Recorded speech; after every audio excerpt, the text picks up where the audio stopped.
Well, we're back on our DTS. Last video we did, we changed power steering pump, and we were going to do a belt and a belt tensioner, and we're still going to do that, except the customer said he was having some noise going down the road. Let me show you what I found, and then I'll show you where it's coming from. You can kind of figure out what we're doing today. All right, this is what I found. See that movement? All right, now I'll show you what I found. Get you up in here.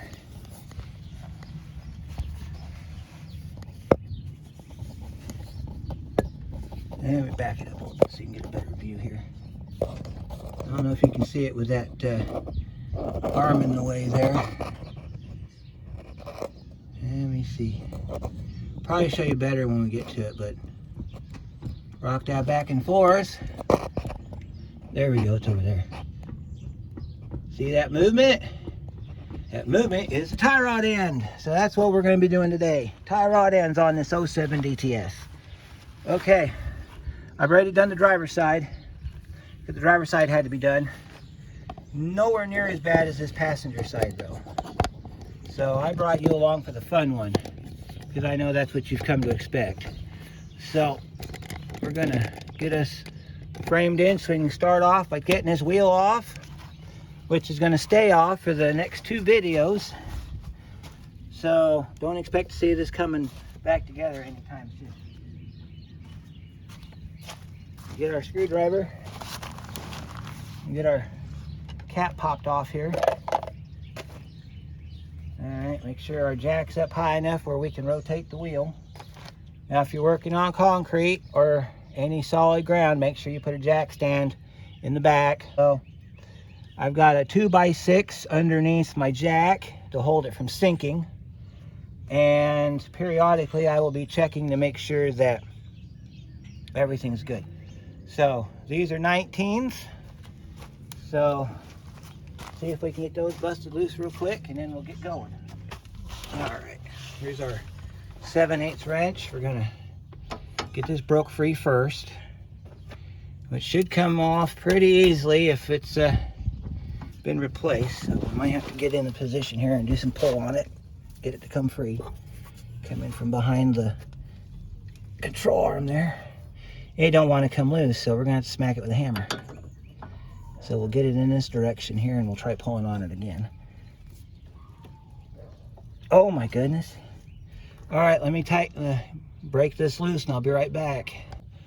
For those of you that are wondering how you get this loose, I got my wrench on it right here, and you just push it back here a little bit so I can show you.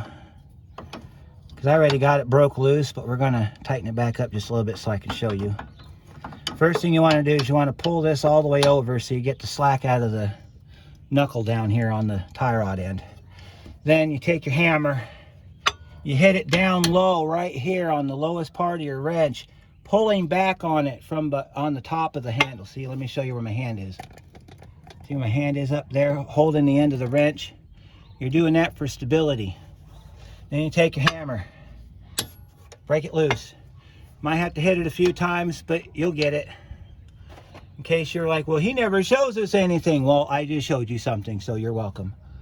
Because I know there's going to be somebody down there that says, well, it's great, you tell us how to do it, but then you don't show us what you do to do it. I just did, so there you go. Had somebody a few years back on a Ford Escort video that says, well, I need to know how to do it this way. Well, you know what? So sorry for you. Next time I'll do better. Is basically how I handled that. So this nut down here, see if you can back it up so you can see better here.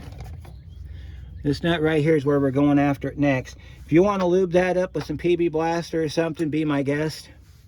We're going to zip it off with an impact, because if you don't, you're going to end up like I did on the other side where you got to beat it to death. Now on the OEM, it's got a hex head down here. It takes, I think it was a 5/16 socket if you have to hold this steady. The new ones come with a inverted hex that requires an Allen wrench. Now, if somebody wants to explain to me how that's going to work, be my guest on that one as well. Shouldn't have to do it though if we do it like this.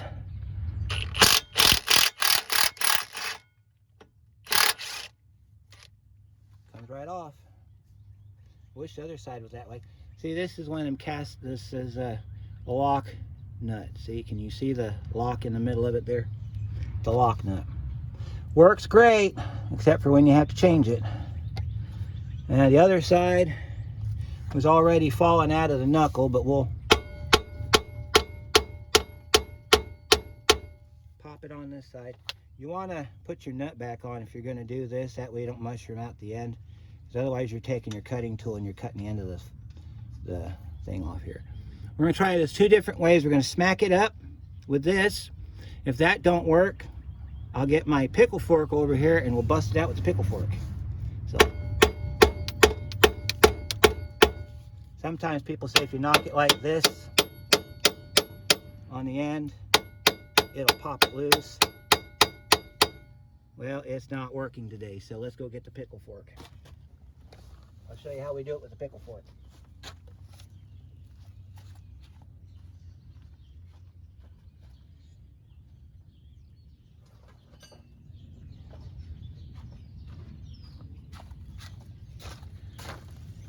This is your pickle fork.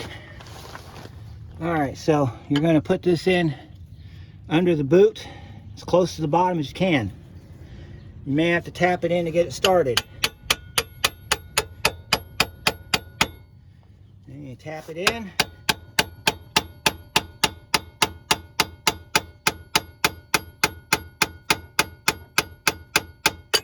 Till it pops, just like that. That's how that works. And you take your nut off the bottom.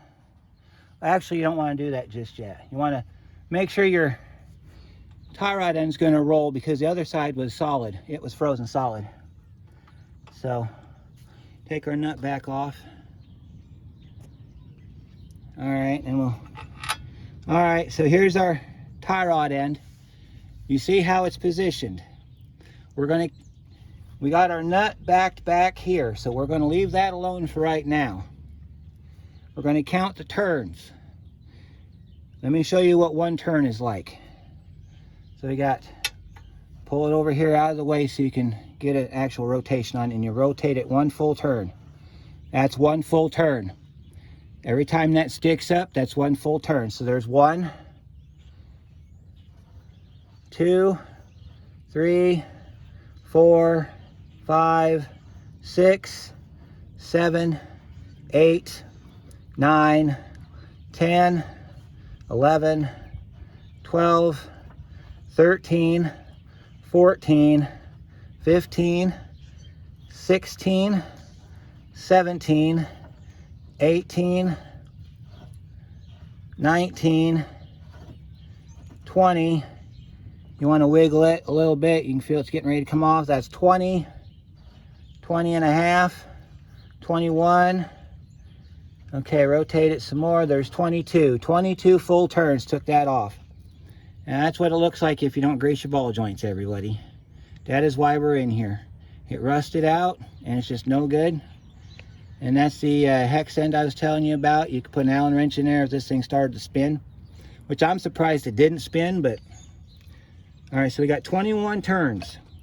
All right. Now, you have the option. You can change this nut if your nut is all screwed up, because the kit comes with a new nut. If you don't want to change the nut, you don't have to, okay?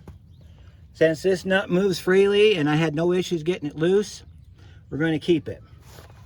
So let me grab the other tie rod and I'll be right back. All right, here's your part number for your new tie rod end. The tie rod end comes packaged like this. You got your replacement nut, grease fitting, a flat washer in case you had one. Some of these had an alignment shim that went in the end of the tie rod end, so you'd put your flat washer in back here, and then you'd adjust this nut based off of your rotations. This one comes with a castle nut. The other one had a lock nut, which is OEM. Don't ever reuse these. These are one and done, literally. If for some reason you have to take this apart to like change the knuckle or something, you got to get a new nut. I'm sorry, that's just the way it works. Don't reuse that lock nut. That's about the best takeaway I can give you for today. Got our new tie rod end. We're going to put the grease fitting in before we put it on the car.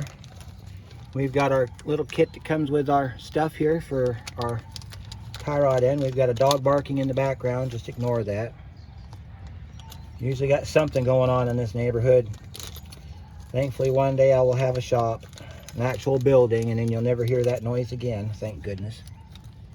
I can't wait for the day. If you want to donate to that, please leave me a comment down below and I'll find a way for you to do it. All right, let's put our grease fitting in. These are real simple. You just twist that down.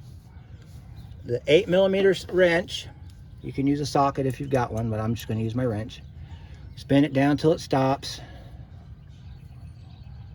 There's that, ready to go. All right, and then we got to take our castle nut off. There's our castle nut off. See? Make sure that our fitting is freed up so we can move it around. We're gonna knock it loose because when it sits for too long, it gets stuck. You got to free it up. That way, when you get it put on the inner tie rod, we can move it to fit it inside the steering knuckle. All right, we're gonna put a little bit of lube-a-doob on here. That kind of makes it just easier for us to move it. When the car goes to get an alignment done, they're gonna probably do the same thing. So let's get you in position here so you can count with me. 21 is a lucky number.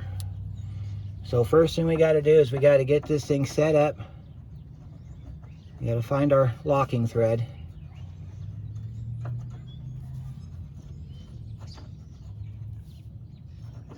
Not quite there, I think. Right, all right, there's one. Ready? Actually, that's not going to be one. That's our starting thread.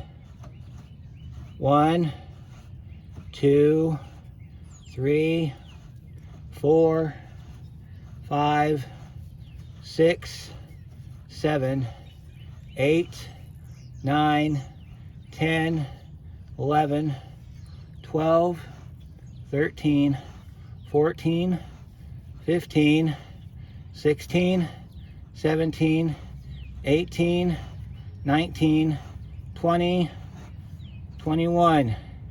You see, and we locked right onto our nut. 21 is where we needed to be. You're going to tighten this nut back down here in a minute. This is why we loosened it up, because we need to aim this down into the hole here. You might have to try not to move your steering knuckle. And it should drop down. And then take your hammer and you're going to tap it down in the hole.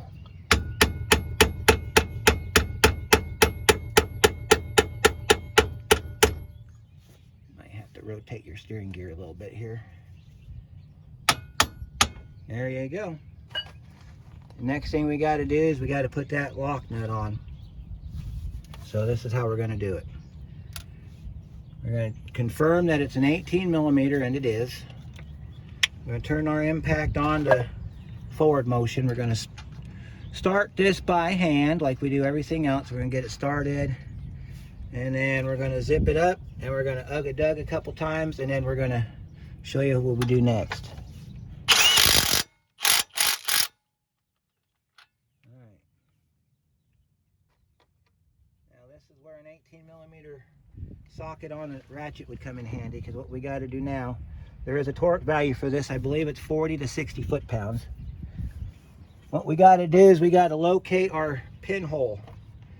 And you can do that only using a ratchet or a wrench. So let me go grab my wrench. We'll locate us a hole. Our gun's working today, so hopefully we can get this thing knocked out pretty quick and in a hurry, unless this side fights me like the other side did. I almost had to cut it off. All right, let's get our bolts loose here.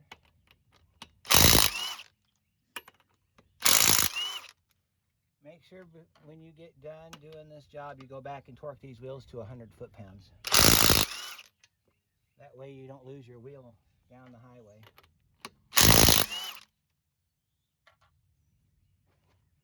Take our wheel off. Now I can probably show you a little bit better as to what we're doing here. This side looks like it's been replaced. Let me see what we got over here before I bring it to you. Oh yeah, that's nice and crunchy. Oh yeah, this is gonna be lots of fun. I'll show you what we're doing here. You wanna see the movement I was trying to show you earlier? Watch this. All right. Let me set it down and aim it down there so you can get a real good view of this.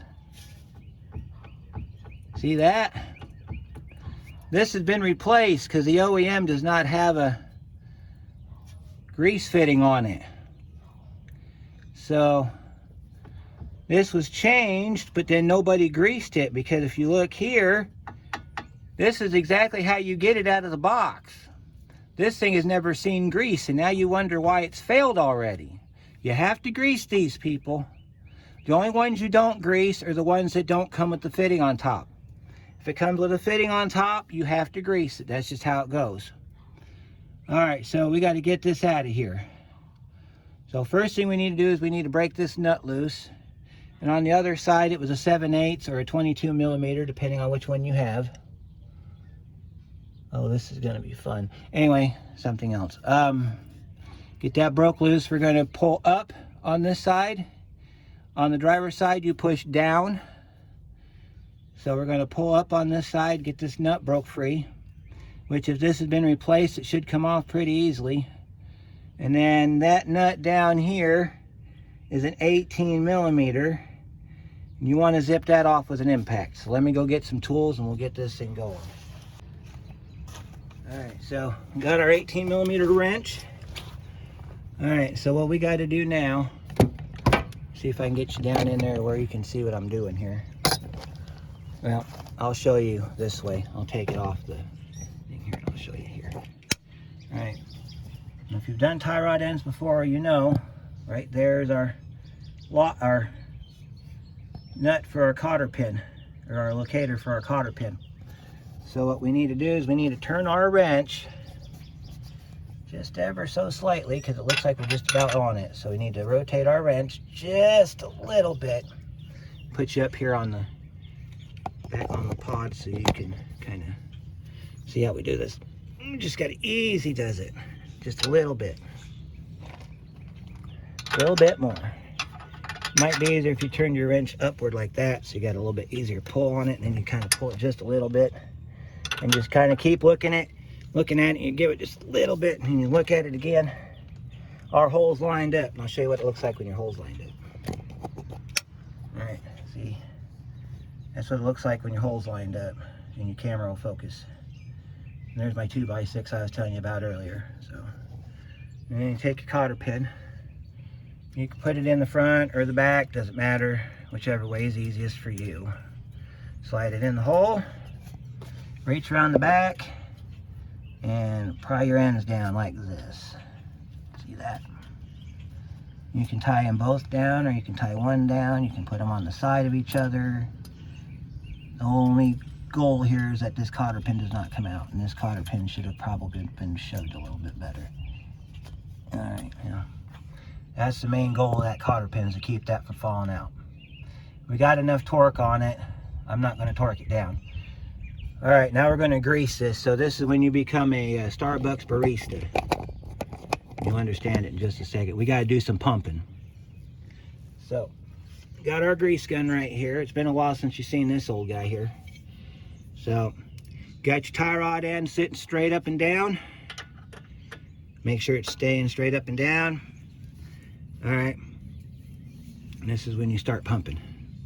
Make sure you got a nice good lock on your tie rod in there, and you start pumping. You'll see it start to rise. See that? Starts to rise. You want to pump it until there. All right, and you want to take and feel it. If it feels somewhat solid, you're good. That is enough grease. You don't want to go two more, because if you put any more of that in there, you're going to pop this top seam right here, or you're going to pop the bottom seam. You're going to see grease coming out of the bottom of the joint. This joint's done. So all we got to do is put the wheel back on, torque it down to 100 foot-pounds. We're good to go. One last thing before we go. Make sure you tighten that nut. And then as soon as possible, get this car over to an alignment shop where they will check your alignment. If you're one of those people that don't like grease on your grease fitting, get your rag and wipe it off. I honestly don't care, because that tells me whether or not I've greased it lately. But that's all there is to it. So on to the next one.